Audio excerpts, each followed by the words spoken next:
भारी दिसतेस का? रुपये आला कुणी आहे का इथे?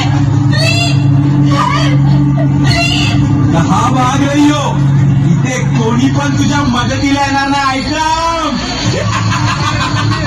सगळ्याच्या सगळे बहिणी झालेत का? वाचवा हो कुणीतरी. तुमच्या खिडक्या काढून तमाशा काय बघताय?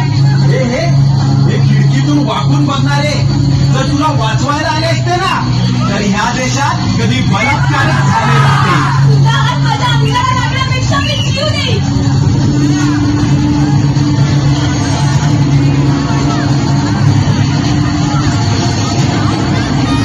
माझ्या आजूबाजूला कुणीच वर्ग नाहीये का?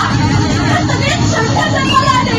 आज जर माझ्या अभिला धक्का लागला ना तर तुमच्या आया बहिणी तुम्हाला कधीच माफ करू शकणार नाही.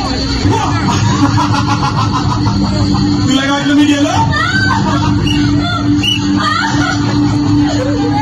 वाचवा हो, वाचवा. वाचवा कुणीतरी.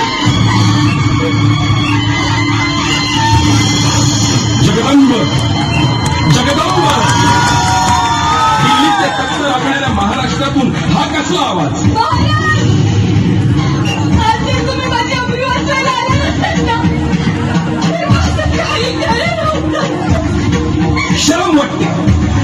शरम वाटते ज्या महाराष्ट्रासाठी आयुष्य खर्ची घातलं आज त्याच महाराष्ट्रात कुणीच मावळा आया बहिणींची अब्रू वाचवायला पुढे येऊ नये. महाराज, हे लोक फक्त तुमच्या विचारांच्या गप्पा मारतात म्हणूनच आता तुमच्याकडून अपेक्षा आहे. वाचवा माझी अब्रू.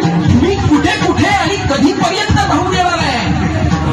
आज 350 वर्षानंतर सुद्धा आया बहिणींची अब्रू वाचवायला माझीच गरज लागणार असेल तर माझ्या नावाने राजकारण करणाऱ्यांची मला लाज वाटते. महाराज, मग आता माझी अब्रू कोण वाचवणार? तू मी? होय तू. आता महाराष्ट्रातील प्रत्येक महिला भगिनी ह्या काळात स्वतः छत्रपती होणार.